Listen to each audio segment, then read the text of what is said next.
Hi, मैं हूं Shekhar Suman and you're watching me on Telebytes. Subscribe and click the bell icon for television updates. I'm enjoying my stint doing the Big Bulletin with Shekhar Suman.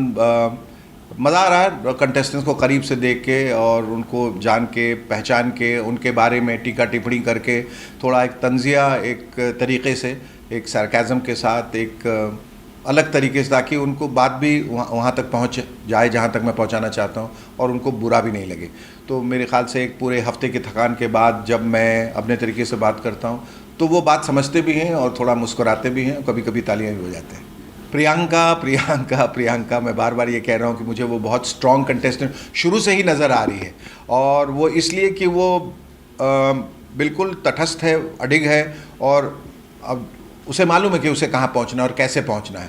तो मैंने उससे थोड़ी बातचीत भी की थी, एक वार्तालाप हुआ था, एक इंटरव्यू, जिसमें उन्होंने कहा कि मुझे बचपन से ही लीडर बनने का शौक़ है, बचपन से ही मुझ में लीडरशिप क्वालिटीज़ हैं और जिनको लेके वो यहाँ पर आई है. तो एक कमांडिंग पोजीशन में है जहाँ वो किसी भी हालात में, किसी भी परिस्थिति में, अनुकूल हो, प्रतिकूल हो, नॉट सो कूल हो, उसमें वो अपने आप को संभाल लेती हैं, ढाल लेती हैं. तो उस हिसाब से मुझे वो बहुत ही स्ट्रॉन्ग कंटेंडर नज़र आती है. देखिए, हर तजुर्बा जो आपकी ज़िंदगी का है ना, आपको थोड़ा सा और बड़ा बना देता है, बेहतरीन बना देता है, थोड़ा सा और समझदार बना देता है.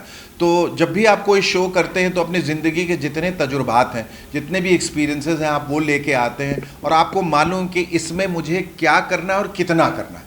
देखिए, ये बहुत इंपॉर्टेंट है कि आप लाइन, किसी ने कहा कि आप जब इनको रोस्ट करते हैं तो लाइन कहाँ ड्रॉ करते हैं. मैंने कहा पहले मैं लाइन ड्रॉ कर देता हूँ फिर रोस्ट करता हूँ. तो मैं हद से आगे नहीं बढ़ना चाहता, और ये होता है समझदारी. अगर आप एक बहुत पढ़े लिखे तबके से आए हों, आपका एकेडमिक क्वालिफिकेशन सही हो, आप अच्छे परिवार, अच्छे माहौल में पले बढ़े हों, तो आपको मालूम है कि आपके एक गलत शब्द से किसी की ज़िंदगी बर्बाद हो सकती है या आप उसको तबाह बर्बाद कर सकते हैं. तो अपमानित करना किसी को तो बहुत आसान काम है. मैं 10 बातें आपके चेहरे के बारे में बोल दूँ, आपकी काबिलियत के बारे में बोल दूँ कि आप बिल्कुल हतोत्साहित और बहुत बिल्कुल हताश हो जाएंगे. लेकिन अच्छी बात बोलने के लिए जिगरा चाहिए और हमेशा ये प्रयास रहना चाहिए कि दूसरों की हौसला अफजाई भी हो. लेकिन कहीं आप अगर गलत भी जा रहे हैं तो उसको कहने का तरीक़ा और सलीका भी आना चाहिए कि आप उसको समझदारी से बताएं. तो ये तमाम जो तजुर्बात थे, जो शोज़ दूसरे शोज़ से मुझे मिले, और मेरी वजह ये थी कि I wanted to grow as an actor. तो फिल्म से मैं टेलीविज़न पे आया क्योंकि television gave me more opportunities. उसमें बहुत सारी चीज़ें मुझे करने को मिला, so that I could gain all this experience to become a better actor. तो जब अब मैं कोई अभिनय करता हूँ, चाहे वो वेब सीरीज़ में, फिल्म में, तो मुझे लगता है मैं बहुत पहले से बहुत ज़्यादा बहुत सीख गया हूँ, बेहतर हो गया हूँ. मेरा काम और ज़हीन हो गया है और महीन हो गया है. वो इन वजहों से, क्योंकि लोगों के साथ इंटरेक्शन करते करते उनकी साइकोलॉजी को समझते, ह्यूमन बिहेवियर को समझते, उनके लाइक्स डिसलाइक्स को समझते समझते आदमी ख़ुद भी थोड़ा बहुत समझदार हो जाता है. तो मुझे इस बात का हर्ष है, इस बात की खुशी है कि मैं अपने तजुर्बे को इस शो में ला सका और इस्तेमाल कर सका. तो सब लोगों से बात करने का तो मौका नहीं मिला है, लेकिन निमृत से मुझे बात करने का मौका मिला, शिव से मिला, प्रियंका से मिला, और उनको और करीब से जानने का मौका मिला. और मैंने देखा कि सब अच्छे इंसान होते हैं, सब हालात के मारे होते हैं. कोई आपको भी, मुझे भी, और इनको किसी को भी इन परिस्थितियों में अगर रख दिया जाए तो शायद कभी न कभी अंदर का शैतान जाग जाता है और आप ना चाहते हुए भी वो बहुत कुछ करने लगते हैं जो आपके इख्तियार में नहीं, जो आपके दायरे में नहीं है. तो मैं उनको गलत नहीं मानता. वो एक गेम खेलने आए हो, गेम खेल रहे हैं, और खेलते खेलते उनसे गलती भी हो जाती है. कुछ गलती सुधार लेते हैं, कुछ सुधारते सुधारते और बिगड़ जाते हैं. अंकित और सुम्बुल, ये दो ऐसे बड़े स्ट्रॉन्ग कंटेस्टेंट हैं, बहुत जिसको कहे प्रभावशाली व्यक्तित्व के हैं दोनों, और इनको आगे बढ़ के खेलना चाहिए, फ्रंट फुट पे आके. अभी बहुत बैकफुट पे हैं इन लोग. मुझे ऐसा लगता है कि शायद ये वाकिफ़ नहीं थे कि किस तरह का ये गेम है और यहाँ अंजाम क्या होगा.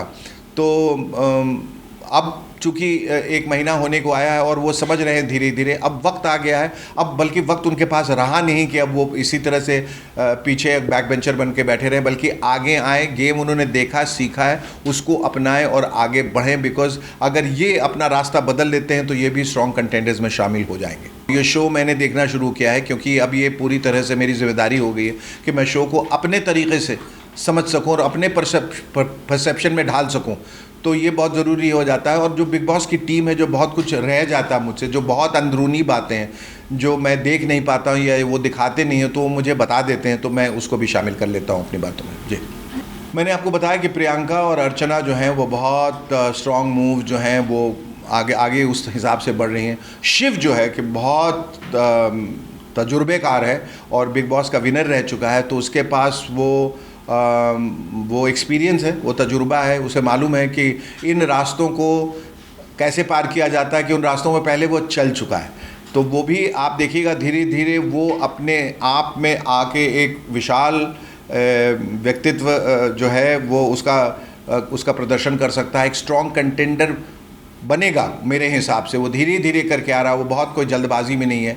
लेकिन कभी कभी ऐसा होता है, कोई डार्क हॉर्स रहता है जो कि अंकित बन सकता है, जो कि सुम्बुल बन सकती है, जो कि अब्दू हो सकता है, क्योंकि अब्दू को सबका प्यार दुलार मिल रहा है, सबका सहयोग मिल रहा है और सब उसे चाहते हैं। तो वो अगर इस बात को समझ के संभल के खेलता, अभी उसने गुस्से में बहुत कुछ कह दिया था जब उसे नॉमिनेट किया गया था, तो वो उसने बवाल काट दिया था। तो वो अगर वो संभल के अगर आगे बढ़ता है तो ही I think can be a very very strong contender, और वो जीत जाए तो बहुत एक इतिहास रच देगा वो बिग बॉस में।